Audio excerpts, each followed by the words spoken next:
검은 구름이 인왕산의 날카로운 능선을 뱀처럼 휘감으며 천지를 집어삼킬 듯 포효하고 있었으니 억수같이 쏟아지는 장대비는 마치 하늘이 흘리는 비통한 눈물과도 같았다. 발밑으로 펼쳐진 천길 낭떠러지는 칠흑 같은 어둠 속에 입을 벌린 채 그 깊이를 가늠할 수 없는 공포를 자아내고 있었으나 벼랑 끝에 위태롭게 선 소녀 연화의 표정에는 두려움보다 더 깊고 어두운 슬픔만이 서려 있을 뿐이었다. 젖은 소복이 가녀린 몸에 달라붙어 차가운 비바람에 사시나무 떨듯 떨리고 있었지만 그녀는 두 손을 가슴 앞에 모은 채 핏기가 사라진 입술을 깨물며 보이지 않는 허공을 향해 마지막이 될지도 모를 절규를 토해내고 있었다. 하늘이시여, 굽어 살피소서. 이 불효한 여식이 아버님의 눈을 뜨게 할 수만 있다면 이 한 목숨 부서져 가루가 된다 한들 어찌 아까우리요. 부디 제 간절한 소망을 외면하지 마시고 이 몸을 제물로 받아 주시옵소서. 번쩍이는 섬광이 그녀의 창백한 얼굴을 비추는 찰나 연화의 눈에서 흐르는 뜨거운 눈물은 차가운 빗물과 섞여 뺨을 타고 흘러내려 절벽 아래의 심연 속으로 사라져버렸다. 도대체 무엇이 이 꽃다운 나이의 처녀를 스스로 죽음의 문턱으로 내몰았단 말인가. 그 비극의 씨앗은 바로 석 달 전 유난히도 스산한 바람이 불어오던 늦가을의 어느 날 밤부터 싹트기 시작했다. 연화의 아버지 박노인은 본디 글 읽기를 좋아하고 성품이 강직한 선비였으나 가세가 기울어 산기슭에 다 쓰러져가는 초가에서 집신을 삼아 근근히 생계를 이어가고 있었다. 비록 끼니를 거르기가 일수인 가난한 살림이었지만 홀로 된 아버지를 모시는 연화의 효심만큼은 마을 사람들 모두가 혀를 내두를 정도로 지극했으니 그들은 비록 가난할지언정 불행하지는 않았다. 그러나 운명의 장난은 예고 없이 찾아오는 법이라. 박노인이 산에서 나무를 하다가 정체불명의 독충에 물려 시름시름 앓기 시작하면서부터 그들의 평온했던 삶은 송두리째 흔들리기 시작했다. 처음에는 그저 가벼운 열병이라 여겨 약초를 캐다 다려 드렸으나 박노인의 병세는 차도가 있기는커녕 날이 갈수록 악화일로를 걷게 되었다. 박노인의 눈동자는 점차 탁한 회색빛으로 변해가더니 급기야는 앞을 전혀 보지 못하는 지경에 이르렀고 밤마다 뼈를 깎는 듯한 고통에 신음하며 피를 토하는 소리가 끊이지 않게 되었다. 연화야, 내 눈이 왜 이리 침침하냐. 등잔불을 좀 더 밝게 켜보거라. 아버지가 허공을 향해 더듬거리며 손을 뻗을 때마다 연화는 차마 사실을 말하지 못한 채 입을 틀어막고 밖으로 뛰쳐나가 소리 없는 오열을 터뜨려야만 했다. 그녀는 아버지의 병을 고치기 위해 집안에 남아있던 세간살이를 하나둘씩 내다 팔기 시작했고 나중에는 자신의 탐스러운 머리카락까지 잘라 팔았으며 마을에 구준일이란 구준일은 도맡아 하며 약값을 마련하려 동분서주했다. 거친 빨래터에서 얼음장 같은 물에 손을 담가 손등이 터지고 피가 배어 나와도 그녀는 오직 아버지를 살려야 한다는 일념 하나로 고통을 잊은 채 하루하루를 버텨나갔다. 그러나 하늘도 무심하시지. 백약이 무효하고 용하다는 의원을 찾아가 보아도 모두 고개를 가로저으며 혀를 찰 뿐이었다. 어느 날 읍내에서 가장 용하다는 한의원을 찾아가 바짓가랑이를 붙잡고 매달린 연화에게 의원은 차가운 목소리로 사형 선고나 다름없는 말을 던졌다. 이 병은 일반적인 약재로는 고칠 수 없는 괴질이요. 오장육부가 이미 도끼에 상해 있으니 사람의 힘으로는 어찌할 도리가 없소이다. 이제 그만 마음의 준비를 하는 게 좋겠소. 그 말을 들은 연화는 하늘이 무너져 내리는 듯한 절망감에 그 자리에 주저앉아 통곡했으나 의원은 쌀쌀맞게 문을 닫아 걸고 들어가 버렸다. 집으로 돌아오는 길. 연화의 발걸음은 청음망은 무거웠고 텅 빈 쌀독과 차가운 아랫목에서 홀로 신음하고 있을 아버지를 생각하니 가슴이 미어지는 듯했다.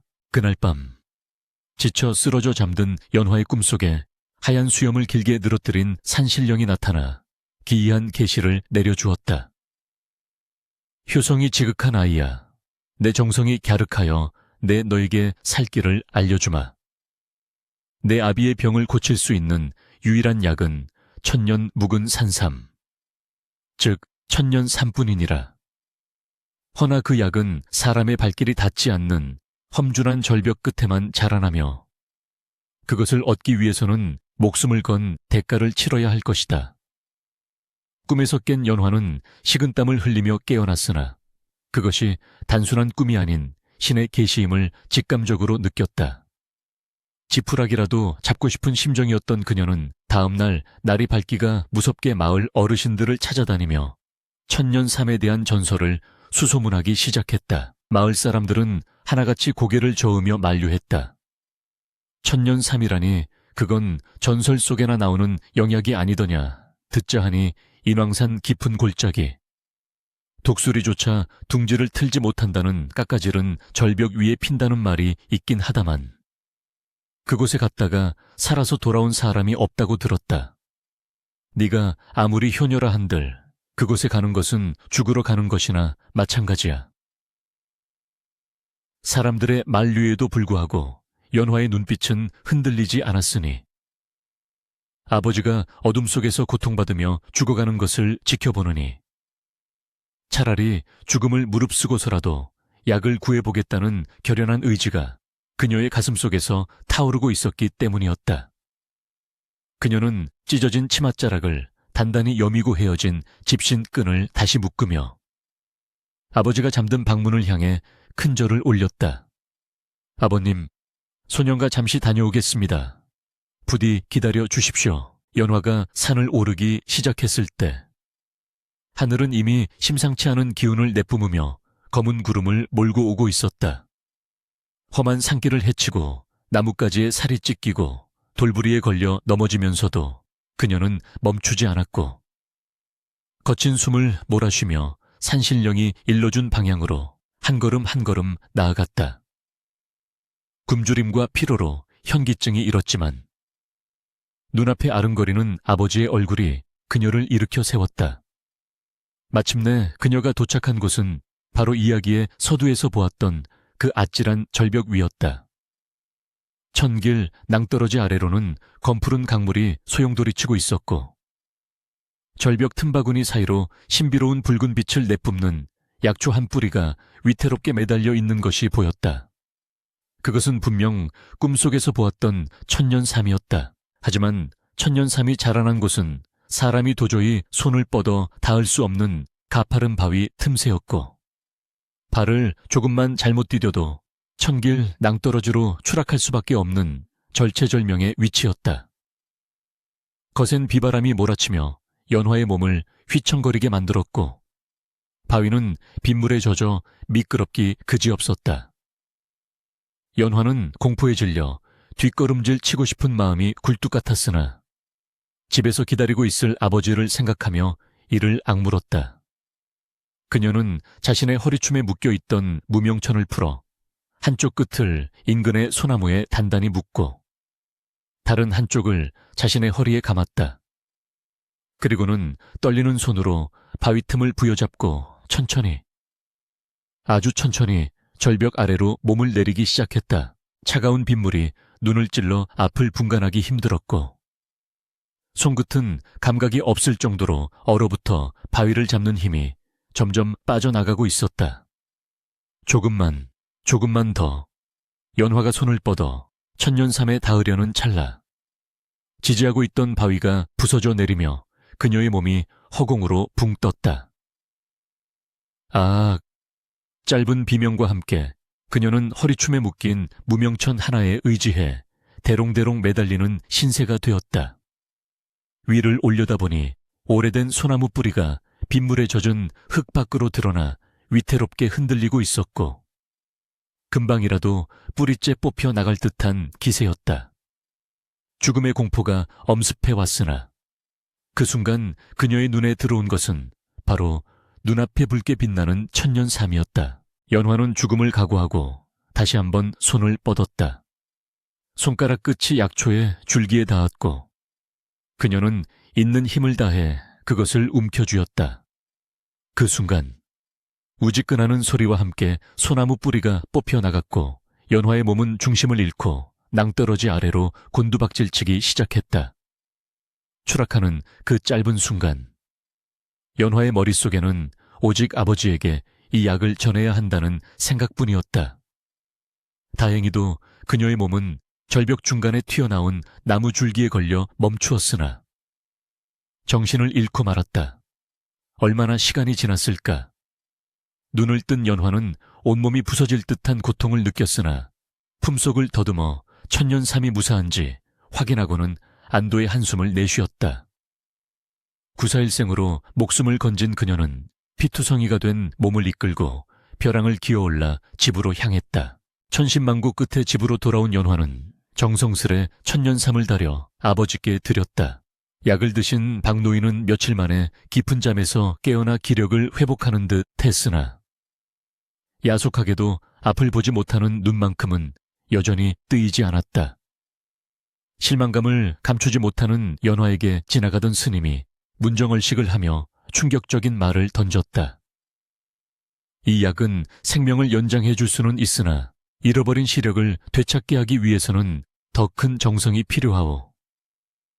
인간의 힘으로는 닿을 수 없는 간절한 기도가 하늘을 감동시키거나 혹은 스님은 말을 흐리며 연화의 얼굴을 유심히 쳐다보더니 의미심장한 미소를 지으며 사라졌다. 아버지를 살려냈다는 안도감도 잠시. 여전히 앞을 보지 못해 괴로워하는 아버지를 보며 연화는 다시 한번 깊은 시름에 잠겼다. 약값으로 진 빚은 산더미처럼 불어나 있었고 쌀독은 바닥을 드러낸 지 오래였다. 그러던 어느 날 마을 장터에서 흉흉한 소문이 들려왔으니 이웃 마을의 거부이자 탐욕스럽기로 소문난 최참판이 바다 건너 중국 상인들과의 교역을 위해 처녀를 제물로 구하고 있다는 것이었다. 뱃사람들 사이에서는 인당수라는 험한 바다를 건널 때 윤광에게 처녀를 바치면 풍랑이 멎고 무사히 다녀올 수 있다는 미신이 있었는데 최참판이 이번 교역에서 큰 이득을 보기 위해 혈안이 되어 있다는 것이었다. 연화는 그 소문을 듣는 순간 가슴이 철렁 내려앉으면서도 한편으로는 스쳐 지나가는 불길한 생각에 몸서리쳤다. 설마 내가. 하지만 빚쟁이들의 독촉은 날이 갈수록 심해져만 갔고 당장 아버지에게 드릴 죽 한 그릇 끓일 쌀조차 없는 현실은 그녀를 벼랑 끝으로 내몰고 있었다. 그때 마치 먹잇감을 노리는 뱀처럼 교활한 눈빛을 한 중년의 사내가 연화의 집 살인문을 두드렸다.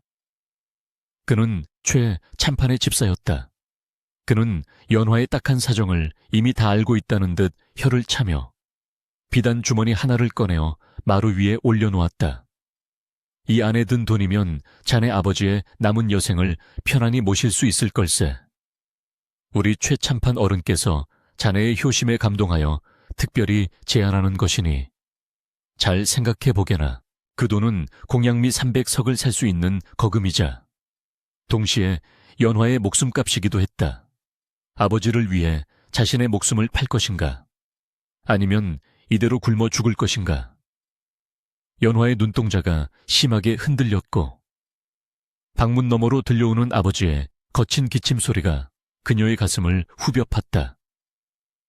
이것이 바로 그녀가 겪게 될 가혹한 운명의 서막이자 효녀 심청과는 또 다른 더욱 처절하고 비극적인 이야기의 시작이었다. 마루 위에 놓인 비단 주머니는 마치 뜨겁게 달궈진 숯덩이처럼 연화의 시선을 사로잡고 있었으니 그 안에 든 은전들이 부딪히며 내는 소리는 가난에 찌든 이의 영혼을 유혹하는 악마의 속삭임과도 같았다.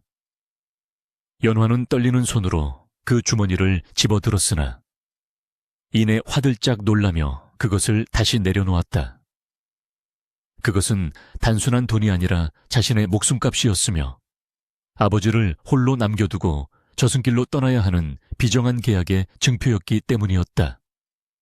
아니야, 이럴 수는 없어. 내 손발이 부르트고 뼈가 으스러지는 한이 있어도 내 힘으로 아버님을 봉양할 것이다. 목숨을 버리는 것만이 효도는 아닐진데 어찌 살아있는 자가 스스로 죽음을 택한단 말인가. 연화는 입술을 깨물며 결연한 의지를 다졌고 다음 날 날이 밝자마자 최참판댁의 집사를 찾아가 돈주머니를 돌려주었다.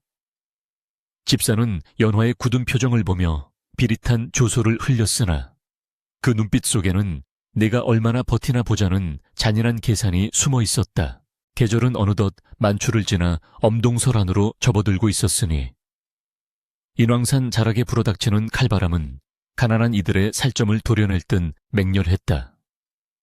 볏짚으로 얼기설기 엮은 연환에 초가는 매서운 북풍을 막아내기에 역부족이었고 방 안 윗목에 놓인 물사발은 밤새 꽁꽁 얼어붙어 터지기 일쑤였다. 연화는 최참판댁의 돈을 거절한 대가로 혹독한 시련을 감내해야만 했다. 그녀는 마을의 빨래터에서 남의 집 빨래를 도맡아 하거나 최참판댁의 부엌길을 거들며 하루하루를 연명했다. 특히 최참판댁의 빨래는 그 양이 어마어마하여 동트기 전부터 시작해도 해가 질 때까지 허리 한번 펴기 힘들 지경이었다. 꽁꽁 얼어붙은 냇물에 얼음을 깨고 손을 담그면 손끝에서부터 전해오는 고통이 뼈속까지 사무쳐 눈물이 핑 돌았다. 아이고, 저 어린 것이 무슨 죄가 있다고 저리 고생인고. 마을 안악들이 지나가며 혀를 찼으나 누구 하나 선뜻 도움의 손길을 내미는 이는 없었다. 모두가 제 입에 풀칠하기도 바쁜 흉년이었기 때문이다. 연화의 손등은 터져서 붉은 피가 배어나왔고 그 피는 하얀 눈 위에 떨어져 붉은 매화처럼 처연하게 피어났다. 하지만 육체의 고통보다 그녀를 더 힘들게 하는 것은 최참판댁 하인들의 멸시와 조롱이었다. 양반 댁 규수였다더니 이제는 꼬리 거지보다 못하구먼. 그래, 그 고운 손으로 빨래나 제대로 빨겠느냐. 하인들은 연화가 빨아놓은 옷가지가 마음에 들지 않는다며 흙바닥에 내동댕이 치거나 심지어는 발로 짓밟으며 모욕을 주기도 했다. 연화는 치밀어 오르는 설움을 삼키며 묵묵히 옷을 다시 주워 담아 냇가로 향할 뿐이었다. 오직 방 안에서 추위에 떨고 계실 아버지를 생각하며 이 모진 수모를 견뎌내는 것이었다. 한편 고래등 같은 기와집에서 호의호식하는 최참판은 마을 사람들의 고통 따위는 아랑곳하지 않고 자신의 욕망을 채우기에 급급했다. 기름진 음식으로 번들거리는 그의 얼굴에는 탐욕이 덕지덕지 붙어 있었고 뱀처럼 가늘고 찢어진 눈은 언제나 더 많은 재물을 갈구하며 번뜩였다. 그는 안방 아랫목에 앉아 곰방대를 물고는 굽실거리는 집사에게 은밀한 지시를 내리고 있었다. 이번 교역은 내 전 재산을 건 큰 판이야. 지난번에 배가 뒤집혀 막대한 손해를 보지 않았더냐. 윤광님의 노여움을 풀려면 반드시 때 묻지 않은 처녀를 제물로 바쳐야 해. 그것도 아주 효심이 지극한 아이여야만 윤광님이 감동하실 게야. 최참판은 연화가 돈을 돌려주고 갔다는 보고를 받고는 괘씸해 하기는커녕 오히려 회심의 미소를 지었다. 흐흐, 쟤까짓게 버텨봐야 얼마나 버티겠느냐. 도간에 든 쥐꼬리지. 며칠만 더 조여보면 제 발로 기어 들어오게 될 것이다. 최참판의 계략은 치밀하고도 잔혹했다. 그는 마을의 쌀가게와 약재상들을 매수하여 연화에게는 물건을 팔지 않거나 터무니없이 비싼 값을 부르게 했다. 연화가 품삯으로 받은 돈을 모아 아버지의 약을 사러 가면 약재상 주인은 콧방귀를 뀌며 말했다. 그 돈으로는 어림도 없다. 요즘 약초값이 금값이라. 그 돈의 3배는 가져와야 줄 수 있다. 연화가 사정사정하여 겨우 외상으로 약을 얻어오면 며칠 지나지 않아 건장한 사내들이 들이닥쳐 빚독촉을 해대며 행패를 부렸다. 당장 돈을 내놓지 않으면 이 다 쓰러져가는 집이라도 뜯어가겠다. 그들은 병석에 누워있는 박노인의 이불을 걷어차고 세간살이를 부수며 공포 분위기를 조성했다. 박노인은 보이지 않는 눈을 껌뻑이며 공포에 떨었고 연화는 아버지 앞을 가로막으며 엎드려 빌었다. 제발 며칠만 더 여유를 주십시오. 제가 어떻게든 갚겠습니다. 상황은 날이 갈수록 악화되어만 갔다. 박노인의 병세는 차가운 방구석에서 더욱 깊어졌고 기침을 할 때마다 검붉은 피던거리가 섞여 나왔다. 설상가상으로 마을에는 흉흉한 전염병까지 돌기 시작하여 인심은 더욱 각박해졌고 연화에게 일거리를 주는 곳마저 하나둘씩 사라져갔다. 어느 눈보라가 몰아치던 밤, 며칠을 굶은 박노인이 헛소리를 하며 연화의 손을 잡았다. 아가, 배가 고프구나. 흰 쌀밥에 고깃국 한번 먹어봤으면 원이 없겠다. 그 말은 연화의 가슴에 비수처럼 꽂혔다. 평생을 가난한 선비로 살아오며 불평 한마디 없으셨던 아버지가 죽음을 앞두고 내뱉은 그 소박한 소원 하나 들어드릴 수 없는 자신의 처지가 너무나 원망스럽고 비참했다. 연화는 부엌으로 뛰쳐나가 빈 쌀독을 부여잡고 소리 없는 오열을 토해냈다. 그녀의 눈물은 말라붙어 더 이상 흐르지 않았고 대신 가슴속에서 시커먼 절망이 타올랐다. 바로 그때 살인문 밖에서 인기척이 들리더니 최참판댁 집사가 다시 나타났다. 그는 마치 구세주라도 되는 양인자한 미소를 지으며 연화에게 다가왔다. 쯧쯧쯧, 효녀의 집골이 이게 뭐란 말이냐. 자네 아버님 병세가 위중하시다지 내 의원에게 듣자 하니 중국에서 들여온 귀한 탄약을 쓰면 차도를 보일 수도 있다던데. 집사는 연화의 가장 아픈 곳을 교묘하게 파고들었다. 하지만 그 야근값이 천정부지라. 자네가 평생 빨래를 해줘도 살 수 없을 걸세. 허나 우리 대감마님께서는 자네의 효심을 높이 사시어 다시 한번 기회를 주라고 하셨네. 이번이 마지막일세. 집사는 품에서 다시 그 비단 주머니를 꺼내어 연화의 손에 쥐어주었다. 그리고는 나직하고 은밀한 목소리로 속삭였다. 공양미 300석. 그것이면 자네 아버님을 절에 모셔 평생 극락왕생을 빌어드릴 수도 있고 남은 생을 배불리 드시게 할 수도 있네. 웨이스터. 자네 한 몸 희생하면 아버님은 고통 없이 사실 수 있단 말일세. 연화는 손에 들린 비단 주머니를 내려다보았다. 묵직한 무게감이 느껴졌다. 그것은 아버지의 생명이자 자신의 죽음이었다. 창호지 문 너머로 아버지의 가래 끓는 기침소리가 들려왔다. 콜록, 콜록, 연화야, 춥구나. 그 소리는 연화의 마지막 망설임마저 무너뜨렸다. 그녀는 깨달았다. 자신이 아무리 발버둥쳐도 이 거대한 가난과 운명의 굴레를 벗어날 수 없음을. 그리고 아버지를 살릴 수 있는 유일한 길은 자신의 목숨을 내놓는 것뿐임을. 연화의 눈빛이 차갑게 가라앉았다. 더 이상 눈물은 없었다. 그녀는 집사를 올려다보며 생기가 사라진 목소리로 말했다. 알겠습니다. 그리하겠습니다. 다만 약조를 지켜주십시오.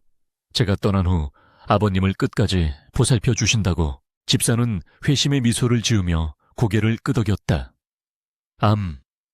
그렇고 말고 최참판댁의 신용은 천하가 다 아는 일일세. 자네의 숭고한 희생은 마을 사람 모두가 칭송할 것이야. 그것은 새빨간 거짓말이었으나 절벽 끝에 선 연화에게는 선택의 여지가 없었다. 다음 날 연화는 최참판댁으로 불려갔다. 으리으리한 대문 안으로 들어서는 연화의 발걸음은 사형장으로 끌려가는 죄수처럼 무거웠다. 대청마루 높은 곳에 앉아있던 최참판은 연화를 내려다보며 짐짓 안타까운 표정을 지었다. 허허, 참으로 기특하도다. 하늘이 낸 효녀로다. 내 너를 윤광님께 보내는 것이 가슴 아프지만 이는 뱃사람들의 목숨과 마을의 안녕을 위한 대의인이 너무 원망치는 말거라. 그의 말 속에는 자신의 탐욕을 합리화하려는 역겨운 위선이 가득 차 있었다. 최참파는 연화에게 며칠 후 추락 날짜가 잡혔음을 알리고 그때까지 집에서 아버지와 마지막 시간을 보내도록 허락했다. 물론 도망가지 못하도록 감식군을 붙이는 것도 잊지 않았다. 집으로 돌아오는 길, 연화의 눈에 비친 세상은 전과는 달라 보였다. 무심하게 흩날리는 눈발도, 앙상한 나뭇가지도, 멀리서 들려오는 개 짖는 소리도 모두가 슬프도록 아름답게 느껴졌다. 이 모든 풍경을 보는 것도 이제 며칠 남지 않았다는 생각에 가슴이 먹먹해졌다. 그녀는 시장에 들러받은 돈의 일부로 쌀과 고기, 그리고 아버지가 그토록 드시고 싶어 하던 술 한 병을 샀다. 그리고는 붉은 댕기 하나를 샀다. 저승 가는 길, 아버지께 마지막으로 예쁜 모습을 보여드리고 싶은 딸의 애달픈 마음이었다. 집에 도착한 연화는 정성스럽게 밥을 짓고 고깃국을 끓였다. 구수한 냄새가 방 안가득 퍼지자 박노인은 꿈인 줄 알고 물었다. 연화야, 이게 무슨 냄새냐? 어디서 제사 음식이라도 얻어온 것이냐? 연화는 목이 메어 잠시 말을 잇지 못하다가 애써 밝은 목소리로 대답했다. 아니에요, 아버님. 읍내의 부잣집에서 잔치 일손을 돕고 품삯을 넉넉히 받아왔어요. 오늘은 마음껏 드세요. 박노인은 딸의 거짓말을 까맣게 모른 채 어린아이처럼 기뻐하며 숟가락을 들었다. 허허, 우리 연화 덕분에 호강을 하는구나. 내 눈만 보인다면 우리 딸 밥 먹는 모습도 볼 수 있을 텐데. 아버지가 국물을 들이키는 모습을 지켜보는 연화의 가슴속은 새카맣게 타들어가고 있었으나 겉으로는 빙글에 웃음 짓고 있었다. 그 미소는 세상에서 가장 슬프고도 아름다운 피로 쓴 가면이었다. 그날 밤 연화는 잠든 아버지의 얼굴을 하염없이 쓰다듬었다. 거친 피부, 하얗게 센 머리카락, 감겨있는 눈. 그녀는 아버지의 모습을 가슴 깊이 새겨넣었다. 저승에 가서도 잊지 않도록. 그리고는 조용히 일어나 부엌으로 가서 날카로운 식도를 꺼내들었다. 머리카락을 자르기 위함이 아니었다. 그녀는 자신의 손가락 끝을 깨물어 흐르는 피로 치마폭 안쪽에 글을 쓰기 시작했다. 아버지에게 남기는 마지막 편지이자 세상에 남기는 유언이었다. 밖에서는 눈보라가 더욱 거세게 몰아치며 창호지 문을 흔들어댔고 마치 연화의 운명을 애도하는 듯한 바람소리가 밤새도록 끊이지 않았다.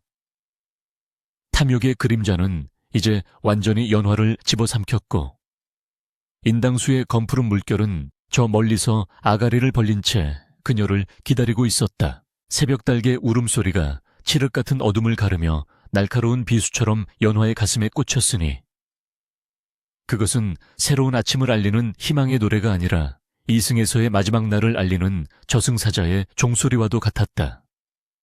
뜬 눈으로 밤을 지새운 연화는 퀭한 눈으로 방문을 열고 부엌으로 나갔다. 싸늘한 새벽 공기가 옷깃을 파고들며 살을 애는 듯 했으나 이미 시커멓게 타버린 그녀의 속마음보다 차갑지는 않았다. 부뚜막에 걸린 무쇠솥에 불을 지피는 그녀의 손길은 떨리고 있었으나 장작이 타닥타닥 타오르며 붉은 불꽃을 피워 올리자 그녀의 창백한 얼굴에도 잠시나마 생기가 도는 듯 했다. 이것이 아버님께 지어 올리는 마지막 아침상이라는 생각에 쌀을 씻는 물속에 하염없이 눈물이 뚝뚝 떨어져 내려 쌀뜨물이 희뿌옇게 흐려졌다.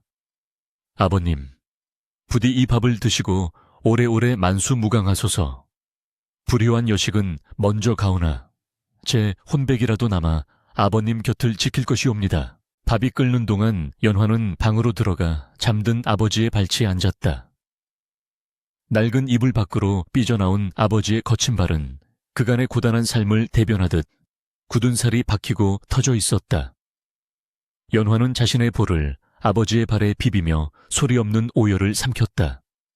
따뜻했다. 이 온기를 다시는 느낄 수 없다는 사실이 가슴을 후벼 팠다. 그때 박노인이 부스스 눈을 뜨며 인기척을 느꼈는지 더듬거리는 손으로 허공을 휘저었다.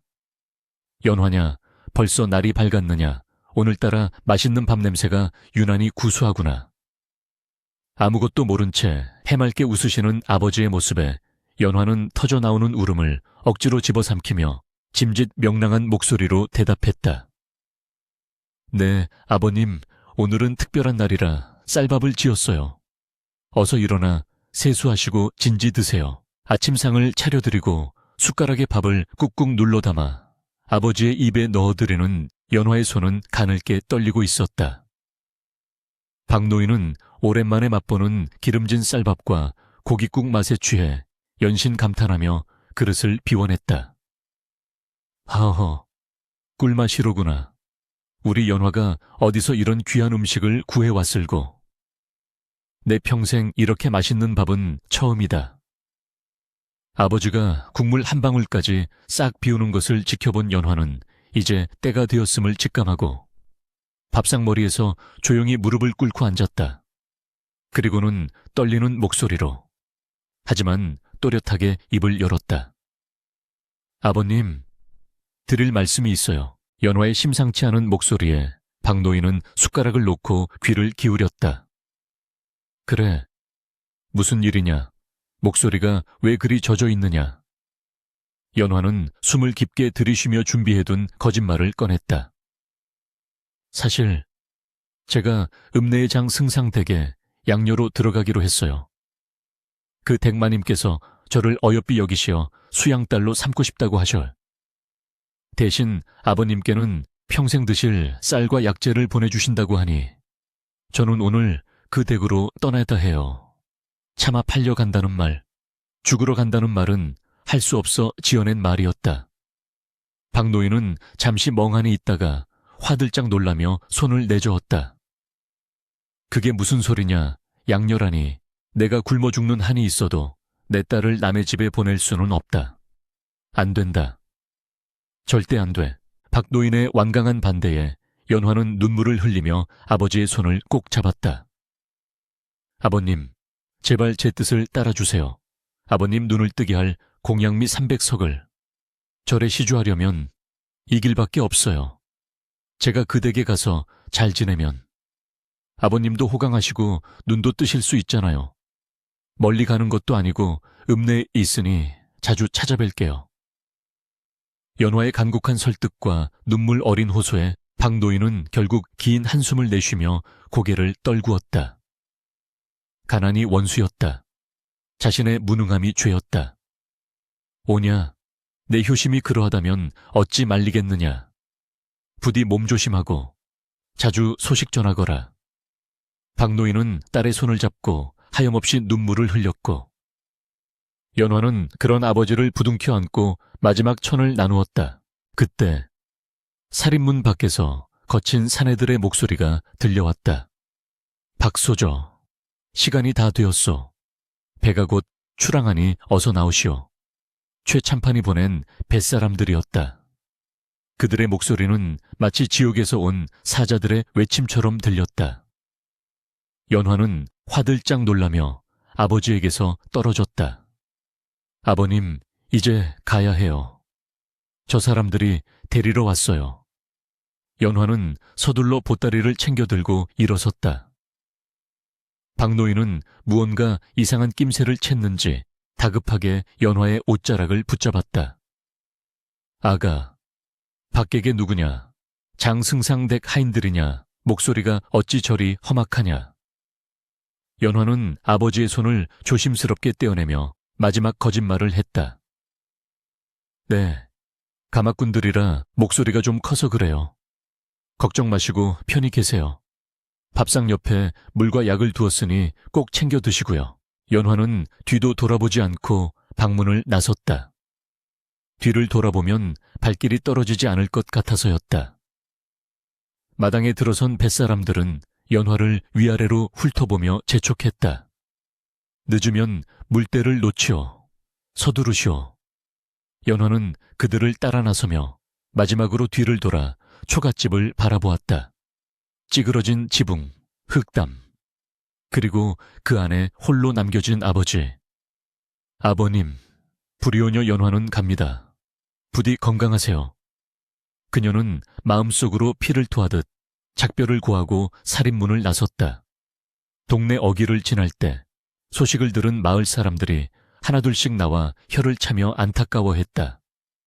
아이고, 저 꽃 같은 것이 인당수 제물로 간다지. 효녀 심청이 환생했다더니 하늘도 무심하시지. 사람들의 수군거림이 바람결에 들려왔으나 연화의 귀에는 아무것도 들리지 않았다. 그녀의 눈앞에는 오직 험한 파도가 넘실대는 검푸른 바다만이 아른거릴 뿐이었다. 나루토에 도착하니 거대한 상선이 닻을 올릴 준비를 하고 있었다. 깃발이 세찬 바람에 펄럭이며 기괴한 소리를 내었고 하늘은 금방이라도 폭우를 쏟아낼 듯 잔뜩 찌푸려 있었다. 연화가 배에 오르자마자 뱃사람들은 닻을 올리고 노를 저어 망망대하 해로 나아갔다. 배가 육지에서 멀어질수록 연화의 가슴은 점점 더 조여왔다. 저 멀리 점처럼 작아지는 마을을 바라보며 그녀는 하염없이 눈물을 흘렸다. 이제 정말 끝이구나. 아버님, 저를 용서하세요. 배가 인당수 해역에 접어들자 갑자기 잔잔하던 바다가 요동치기 시작했다. 집채만한 파도가 뱃머리를 강타하고 하늘에서는 번개가 내리꽂히며 천둥 소리가 고막을 찢을 듯 울려 퍼졌다. 배는 나무집처럼 흔들리며 금방이라도 뒤집힐 듯 위태로웠다. 뱃사람들은 공포에 질려 아우성을 쳤다. 용광님이 노하셨다. 재물을 바쳐라. 어서 재물을 바쳐. 선장은 새파랗게 질린 얼굴로 연화를 가리키며 고함을 질렀다. 아가씨, 지금이요. 어서 물에 뛰어드시오. 그래야 우리가 살고 자네 아비도 살 수 있어. 연화는 비틀거리며 갑판 위로 올라섰다. 몰아치는 비바람이 그녀의 몸을 거칠게 밀어붙였고 발밑에서는 검은 파도가 입을 벌린 채 으르렁거리고 있었다. 그 깊이를 알 수 없는 심연은 마치 지옥의 입구처럼 보였다. 두려움이 엄습하여 다리가 후들거리고 심장이 터질 듯 뛰었다. 무섭다. 살고 싶다. 인간으로서의 본능적인 공포가 그녀를 휘감았다. 하지만 그 순간 어둠 속에서 고통스러워하던 아버지의 얼굴이 떠올랐다. 내가 죽어야 아버님이 눈을 뜬다. 내가 여기서 물러서면 아버님은 영영 어둠 속에서 살다 돌아가실 것이다. 연화는 떨리는 손을 모아 하늘을 향해 기도했다. 비나이다. 비나이다. 천지신명님과 윤광님께 비나이다. 이 한 목숨 바쳐 아버님의 눈을 뜨게 할 수만 있다면 저는 기꺼이 죽음의 길을 가겠습니다. 부디 이 불쌍한 소녀의 정성을 굽어 살피시어 우리 아버님 광명 찾게 해주시고 뱃사람들도 무사히 돌아가게 해주소서. 기도를 마친 연화는 입고 있던 거치마를 벗어 얼굴을 감쌌다. 차마 시퍼런 물결을 맨눈으로 볼 수 없었기 때문이었다. 그녀는 뱃머리 난간 위에 위태롭게 섰다. 바람이 거세게 불어와 그녀의 하얀 소복을 미친 듯이 휘날렸다. 마치 한 마리의 흰 나비가 폭풍우 속에 갇힌 듯한 형상이었다. 뱃사람들은 모두 숨을 죽이고 그 광경을 지켜보았다.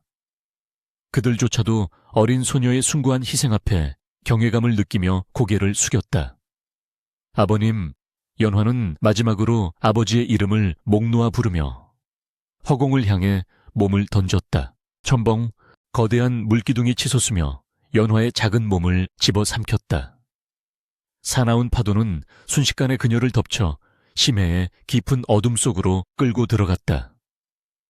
연화가 사라진 자리에는 잠시 하얀 거품이 일었으나 이내 검푸른 물결이 다시 덮치며 아무 일도 없었다는 듯 출렁거렸다. 기이하게도 연화가 물에 빠지자마자 그토록 사납게 몰아치던 비바람이 씻은 듯이 멈추고 파도가 잠잠해지기 시작했다. 구름 사이로 한 줄기 햇살이 비치며 바다를 비추었으나 그 빛은 이미 깊은 물속으로 사라진 연화에게 닿을 수 없었다. 한편 그 시각 박노인은 텅 빈 집안에서 알 수 없는 불안감에 휩싸여 있었다.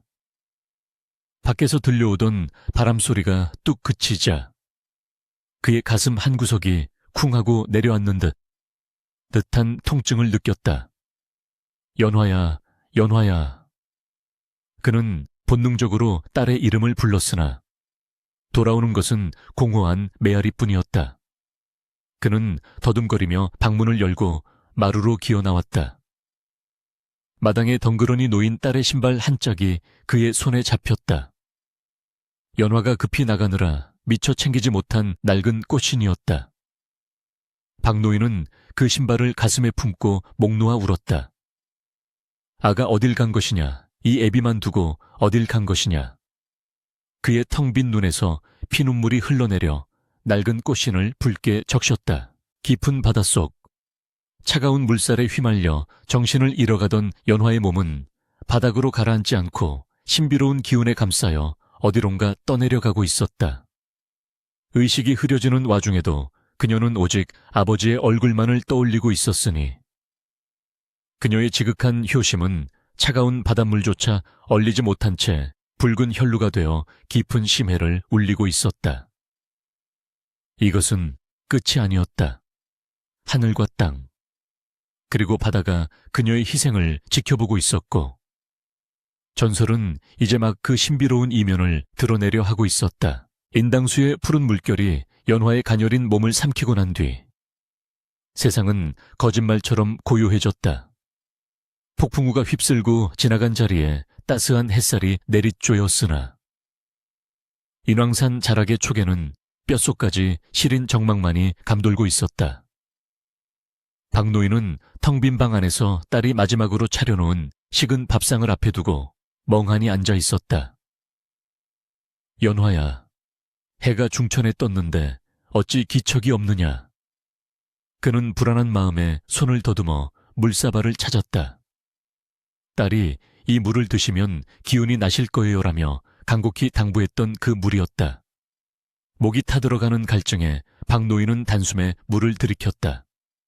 물은 식도를 타고 내려가며 기이할 정도로 시원하고 청량한 기운을 온몸으로 퍼뜨렸으니 그것은 마치 막힌 혈관을 뚫고 죽어가는 세포를 깨우는 생명수와도 같았다. 그 순간 박노인의 머릿속에서 번개가 치는 듯한 섬광이 번쩍였다. 으악! 그는 비명을 지르며 눈을 감싸 쥐었다. 눈동자가 불에 타는 듯 뜨거워지더니 칠흑 같던 어둠 속에 희미한 빛의 입자들이 춤을 추기 시작했다. 회색빛 안개가 서서히 걷히고 흐릿한 형체들이 점차 뚜렷한 윤곽을 드러내기 시작했다. 찢어진 문풍지 사이로 들어오는 햇살, 낡은 장롱, 그리고 자신의 거친 손등. 박노인은 믿을 수 없다는 듯 눈을 비비고 또 비볐다. 이게 꿈이냐, 생시냐 보인다. 내 눈이 보인다, 천지신명님. 감사합니다. 그는 덩실덩실 춤이라도 추고 싶은 환희에 젖어 방문을 활짝 열어젖혔다. 눈부신 세상이 그를 반겼다. 그러나 그 기쁨은 찰나에 불과했다. 연화야, 아가 내 눈이 떠졌다. 어서 와서 이 아비의 눈을 보아라. 그는 목청껏 딸의 이름을 불렀으나 돌아오는 것은 산새들의 지적윈뿐이었다. 방 안을 둘러보던 그의 눈의 구석에 놓인 낯선 서찰 하나가 들어왔다. 연화가 피로 쓴 유서였다. 박노인은 떨리는 손으로 서찰을 집어들었다. 글자를 읽어 내려가는 그의 눈동자가 걷잡을 수 없이 흔들리기 시작했다. 아버님, 불효한 여식은 아버님의 눈을 뜨게 하기 위해 인당수 제물로 떠납니다. 부디 이 공양미로 부처님께 빌어 광명 찾으시고 만수무강하소서. 박노인의 입에서 짐승의 울부짖음 같은 처절한 비명이 터져나왔다. 그는 자신의 가슴을 쥐어뜯으며 방바닥을 뒹굴었다. 이 미련한 거사, 이 바보 같은 거사, 네가 죽고 내가 눈을 뜬들. 그게 무슨 소용이란 말이냐. 내 눈을 파내어 너를 살릴 수만 있다면 100번이라도 그리하겠다. 피눈물이 갓뜨인 그의 눈에서 쏟아져 나와 서차를 붉게 물들였다. 눈을 떴으나 세상은 그전보다 더 깊은 어둠으로 변해버렸다. 분노와 슬픔이 뒤섞인 박노인의 눈빛이 이내 횃불처럼 타올랐다. 최참판, 이 짐승만도 못한 놈, 내 너를 가만두지 않겠다. 박노인은 헝클어진 머리에 맨발로 집을 뛰쳐나왔다. 돌부리에 채여 발톱이 빠지고 피가 철철 흘러도 고통조차 느끼지 못했다. 그는 미친 사람처럼 읍내를 향해 달리고 또 달렸다. 지나가던 사람들이 저기 박노인이 눈을 뜨고 달린다 며 경악했으나 그는 아랑곳하지 않았다. 관아 앞에 도착한 박노인은 입구에 놓인 신문고를 향해 돌진했다. 쿵쿵쿵 찢어질 듯한 북소리가 관아의 담장을 넘어 고을 전체에 울려 퍼졌다. 그것은 한 맺힌 아비의 절규이자 썩어빠진 세상에 대한 선전포고였다. 내 이놈 관아 앞에서 웬 소란이냐. 포졸들이 달려들어 그를 끌어내려 했으나 박노인은 뿌리치며 고래고래 소리를 질렀다. 사또를 뵙게 해주시오. 내 딸을 죽인 살인마를 고발하러 왔소. 소란을 들은 신임 사또가 대청마루로 나왔다. 그는 강직하고 청렴하기로 소문난 인물이었다. 무슨 사연이기에 늙은이가 피투성이가 되어 북을 울리는고 억울한 사정이 있으면 낱낱이 고하라. 박노인은 사또 앞에 머리를 찌으며 피를 토하듯 호소했다. 사또 나으리, 저 악독한 최참판 놈이 무지한 제 딸을 꼬드겨 인당수 제물로 팔아넘겼습니다. 눈먼 아비의 병을 고치겠다는 그 지극한 효심을 이용해 제 배를 불리려 산 사람을 물에 빠뜨려 죽였단 말입니다. 이것이 어찌 사람이 할 짓입니까? 박노인의 절절한 사연을 들은 구경꾼들은 눈물을 훔치며 분노했고 사또의 얼굴은 불그락푸르락해졌다. 사람의 탈을 쓰고 어찌 그런 천인공노할 짓을 여봐라. 당장 최참판을 포박하여 대령하라. 곧이어 포졸들에게 끌려온 최참판은 포승줄에 묶인 채로도 거만함을 잃지 않았다. 사또, 이것은 모함입니다. 그 아이가 제 발로 찾아와 돈을 요구하기에 나는 자비를 베풀어 거래를 했을 뿐입니다. 제물로 바쳐지는 것은 관례이며 그 아이도 동의한 바입니다. 최참판은 뻔뻔하게 고개를 쳐들고 변명을 늘어놓았다. 그러나 사또는 매서운 눈초리로 그를 꾸짖었다. 닥쳐라. 내 놈이 고리대금으로 백성들의 고혈을 쥐어짜고 그것도 모자라 어린 처녀를 사지에 몰아넣고도 자비 운운하느냐. 내 죄는 하늘이 알고 땅이 안다. 여봐라. 이 자의 곳간을 열어 장부를 압수하고 뱃사람들을 증인으로 불러들여라. 조사가 진행될수록 최참판의 추악한 죄상은 낱낱이 드러났다. 그가 연화뿐만 아니라 수많은 처녀를 헐값에 매매하려 했던 정황, 뱃사람들을 협박해 불법 교역을 자행한 증거들이 쏟아져 나왔다. 결정적으로 죽은 줄 알았던 뱃사람 중 하나가 살아서 돌아와 증언했다. 최참판이 시켰습니다. 풍랑이 일지 않아도 처녀를 빠뜨려야 용광이 노하지 않는다고.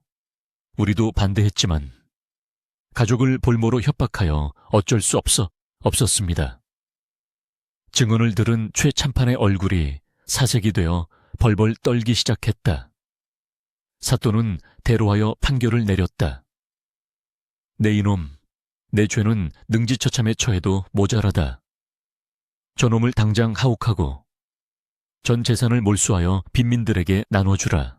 최참판이 비명을 지르며 끌려가고 관아마당은 통쾌 함과 슬픔이 뒤섞인 눈물바다가 되었다. 하지만 박노인은 여전히 바닥에 엎드려 통곡하고 있었다. 원수를 갚으면 무엇합니까? 내 딸은 이미 차가운 물속에 있는데 연화야, 불쌍한 내 새끼. 그의 슬픔은 그 어떤 판결로도 위로받을 수 없는 깊은 상처였다. 사또마저 눈시울을 붉히며 박노인을 일으켜 세우려던 찰나 밖에서 헐레벌떡 뛰어들어온 어부가 숨 가쁘게 외쳤다. 사또 나으리 기적입니다. 바다에서 기적이 일어났습니다. 모두의 시선이 어부에게 쏠렸다. 무슨 일이냐? 사또가 묻자 어부는 믿기지 않는 표정으로 말을 이었다. 인당수 앞바다에 갑자기 오색찬란한 무지개가 뜨더니 집채만한 연꽃 봉오리가 물 위로 떠올랐습니다. 그 빛이 어찌나 눈부신지 감히 눈을 뜰 수가 없을 지경입니다. 그 말을 들은 박노인은 감전된 듯 몸을 떨었다. 연꽃. 가슴속 깊은 곳에서 알 수 없는 희망이 솟구쳐 올랐다. 그는 사또에게 청할 겨를도 없이 관할을 뛰쳐나가 바다를 향해 달렸다. 사또와 마을 사람들도 그 뒤를 따랐다. 바닷가에 도착하니 과연 어부의 말대로 기이한 광경이 펼쳐져 있었다. 검푸른 바다 한가운데 마치 신선이 사는 세계에서나 볼 법한 거대하고 신비로운 연꽃 한 송이가 수면에 둥둥 떠 있었다. 연꽃 주변으로는 형형색색의 물고기들이 떼를 지어 춤을 추고 있었고 은은한 향기가 바람을 타고 날아와 사람들의 코끝을 간지럽혔다. 박노인은 숨이 턱까지 차오른 채 모래사장으로 굴러떨어지듯 내려갔다. 연화야, 거기에 있느냐 대답해다오. 그의 간절한 외침에 화답하듯 굳게 닫혀있던 연꽃 봉오리가 서서히 아주 천천히 잎을 벌리기 시작했다.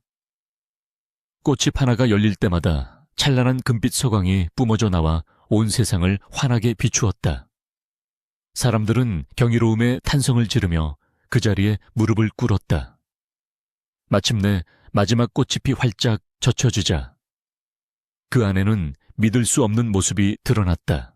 눈부시게 하얀 비단 옷을 입은 연화가 마치 잠에서 갓 깨어난 선녀처럼 연꽃 심지에 다소곳이 앉아 있었다. 물 한 방울 묻지 않은 뽀얀 얼굴, 생기가 도는 붉은 입술, 그리고 깊고 맑은 눈동자. 그녀는 죽은 것이 아니었다. 윤광이 그녀의 지극한 효심에 감복하여 바다의 정기를 모아 다시 인간 세상으로 돌려보낸 것이었다. 연화는 천천히 눈을 뜨고 바닷가에 서 있는 아버지를 바라보았다. 그녀의 시선이 아버지의 떠진 눈과 마주치는 순간 그녀의 얼굴에 환한 미소가 번졌다.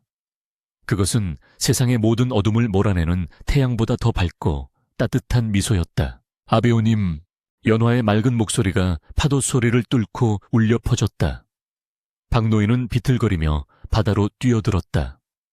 연화야, 내 딸 연화야. 차가운 바닷물도 아랑곳하지 않고 허우적거리는 아버지의 모습을 보며 연꽃은 스스로 움직여 박노인이 있는 얕은 물가로 다가왔다. 이것은 단순한 기적이 아니었다. 하늘과 땅, 바다가 하나 되어 만들어낸 효의 위대한 승리였다. 사람들은 숨죽여 이 감동적인 상봉의 순간을 지켜보았고 하늘에서는 축복하듯 꽃비가 내리는 듯한 착각마저 들게 했다. 죄인은 벌을 받고 의인은 복을 받는다는 인과응보의 이치가 명명백백하게 드러나는 순간이었다. 하지만 이야기는 여기서 끝나지 않았으니 왕실에까지 전해진 이 기적 같은 소문은 그들에게 더 큰 영광을 예비하고 있었다. 연꽃이 물가에 닿자마자 박노인은 젖은 옷을 끌고 허둥지둥 물속으로 뛰어들었으니 그 모습이 마치 어미 잃은 아이가 어미를 찾은 듯 절박하고도 애처로웠다. 연화 역시 연꽃 위에서 사뿐히 내려와 물살을 가르며 아버지의 품으로 달려들었다. 아버님, 살아계셨군요. 눈을 뜨셨군요. 두 사람이 서로를 부둥켜 안는 순간 그들을 감싸고 있던 신비로운 서광이 더욱 강렬하게 빛나며 주변의 바닷물까지 황금빛으로 물들였다. 박노인은 거친 손으로 딸의 젖은 뺨을 어루만지며 하염없이 눈물을 흘렸다. 오냐, 내 눈이 떠졌다. 천지신명께서 내 지극한 효심에 감복하시어 썩은 동아줄 같은 늙은이의 눈을 뜨게 해주셨단다. 네가 죽고 나만 살면 무슨 소용이냐며 울부짖었는데 일이 살아서 돌아오다니 꿈이라면 깨지 않게 해다오. 부녀의 재회는 지켜보는 모든 이들의 가슴을 울렸다. 사또는 관복이 젖는 것도 아랑곳하지 않고 물가로 다가가 그들에게 정중히 고개를 숙였다. 내 평생 수많은 기이한 일을 보았으나 이토록 아름답고 숭고한 기적은 처음이오. 그대의 효심은 하늘을 움직였고 바다를 갈랐소. 참으로 장하도다. 마을 사람들 역시 엎드려 통곡하며 연화의 귀환을 축하했고 뱃사람들은 윤광님께 감사의 제를 올렸다. 인당수의 거친 파도는 언제 그랬냐는 듯 잔잔한 호수처럼 변하여 그들의 앞길을 축복해 주는 듯 했다. 연화와 박노인이 마을로 돌아오자 마을 전체가 잔치 분위기로 들썩였다. 하지만 그 기쁨의 이면에는 엄중한 심판이 기다리고 있었으니 바로 악독한 최참판에 대한 처결이었다. 사또는 마을 사람들이 지켜보는 가운데 최참판을 형틀에 묶고 추상 같은 판결을 내렸다. 죄인 최가는 들어라. 너는 재물을 탐하여 인명을 경시하고 하늘이 낸 효녀를 사지로 몰아넣었으니 그 죄는 만번 죽어 마땅하다. 내 놈의 모든 재산은 몰수하여 가난한 백성들에게 나눠줄 것이며 너와 내 일족은 저 멀리 남해의 외딴 섬으로 유배를 보낼 것이다. 평생토록 척박한 땅에서 땀 흘려 일하며 내 죄를 뉘우치도록 하라.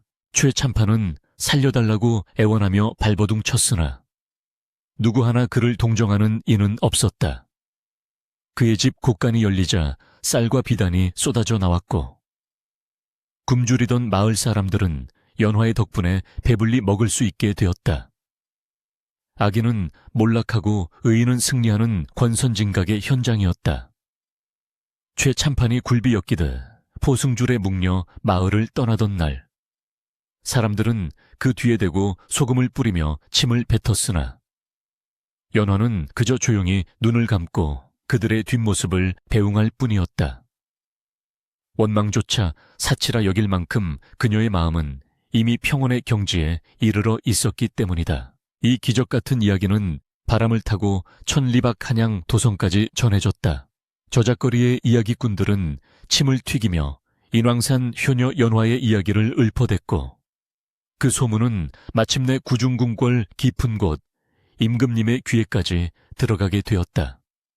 임금은 이야기를 듣고 용상에서 벌떡 일어나 무릎을 쳤다.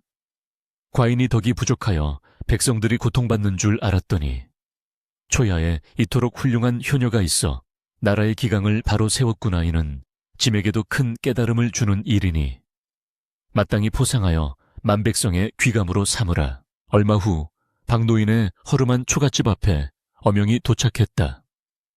금빛 번쩍이는 어사화가 꽂힌 가마와 함께 궁중의 내관들이 줄지어 들어섰다. 내관은 임금의 교지를 높이 쳐들고 낭독했다. 효녀 박연화는 들으라. 너의 효심은 살신성인의 표본이요 하늘을 감동시킨 지성이다. 이에 과인은 너에게 정경부인의 자기를 내리고 효열비를 세워 그 뜻을 기리도록 하노라. 또한 평생 먹고 살 걱정이 없도록 비단 1000필과 쌀 3000석 그리고 기름진 논밭을 하사하니 부친을 모시고 편안히 살도록 하라. 박노인과 연화는 넙죽 엎드려 성은에 감사하며 눈물을 흘렸다. 마을 입구에는 붉은색 칠을 한 홍살문이 세워졌고 그 앞에는 연화의 행적을 기리는 비석이 우뚝 솟았다. 가난하고 멸시받던 초가집 소녀가 하루아침에 나라가 칭송하는 귀부인이 된 것이다.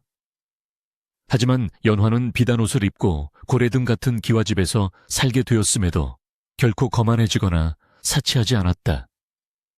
그녀는 여전히 소박한 옷차림으로 직접 아버지를 봉양했으며 임금에게 받은 재물을 털어 마을의 가난한 이웃과 병든 노인들을 돕는 데 아끼지 않았다. 세월은 유수와 같이 흘러 어느덧 몇 번의 봄과 가을이 지났다. 눈을 뜬 박노인은 이제 지팡이 없이도 산천을 유람할 수 있게 되었고, 무엇보다 사랑하는 딸의 얼굴을 매일 볼 수 있다는 사실에 감사하며 하루하루를 보냈다. 그는 종종 연화의 손을 잡고 마루에 앉아 밤하늘의 달을 쳐다보며 말했다. 연화야, 저 달이 참 밝구나. 예전에는 저 달빛조차 나에게는 칠흑 같은 어둠이었는데 이제는 네 얼굴이 저 달보다 더 환하게 보이니 이보다 더한 행복이 어디 있겠느냐. 그러면 연화는 아버지의 어깨를 주무르며 빙그레 웃어 보였다. 아버님, 오래오래 사셔야 해요. 저와 함께 이 아름다운 세상을 원없이 구경하셔야지요. 그러던 어느 화창한 봄날, 마을에는 또 한 번의 경사가 났으니 바로 연화의 혼례식이었다. 그녀의 짝은 다름 아닌 그 옛날, 연화의 억울함을 풀어주고 최참판을 벌였던 그 절고 강직한 사또였다. 사또는 연화의 외모뿐만 아니라 그 깊고 어진 마음씨에 반하여 오랫동안 마음에 품어오다 청혼을 한 것이었다. 박노인은 덩실덩실 춤을 추며 사위를 맞이했고 온 마을 사람들이 모여 두 사람의 앞날을 축복했다. 혼례복을 입은 연화의 모습은 마치 인당수에서 피어올랐던 그 연꽃처럼 고귀하고 아름다웠다. 혼례 후에도 연화는 아버지를 모시고 남편을 내조하며 덕망 높은 부인으로 칭송받았다.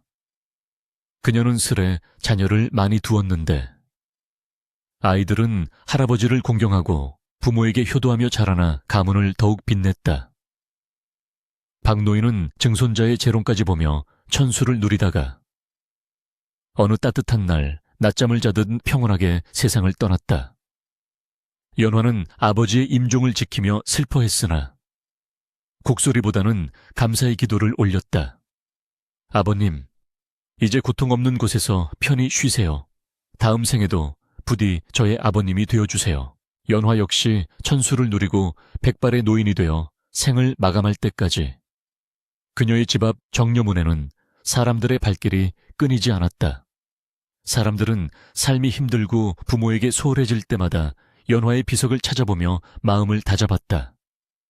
효는 백행의 근본이라 했거늘 박연화의 효심은 천년이 지나도 썩지 않을 향기가 되어 우리를 깨우치는구나. 인왕산 자락에는 지금도 비가 오면 바위 틈에서 붉은 꽃이 피어난다고 한다. 사람들은 그 꽃을 연화초라 부르며 벼랑 끝에서 아버지를 위해 몸을 던지려 했던 소녀의 붉은 마음이 꽃이 되어 피어난 것이라 믿었다. 또한 인당수 앞바다는 풍랑이 일다가도 효심 깊은 뱃사람이 지나가면 거짓말처럼 파도가 잠잠해진다는 전설이 전해져 내려온다. 이야기는 여기서 끝을 맺지만 연화가 남긴 숭고한 사랑과 희생의 정신은 강물처럼 흐르고 흘러 메마른 현대인들의 가슴속에 촉촉한 단비가 되어 내리고 있으니 우리는 이를 통해 진정한 효의 의미와 가족의 소중함을 다시금 되새기게 된다. 하늘은 스스로 돕는 자를 돕고 지극한 정성은 반드시 하늘을 감동시킨다는 옛말이 결코 허언이 아님을 인왕산의 바람소리는 오늘도 우리에게 속삭여 주고 있다.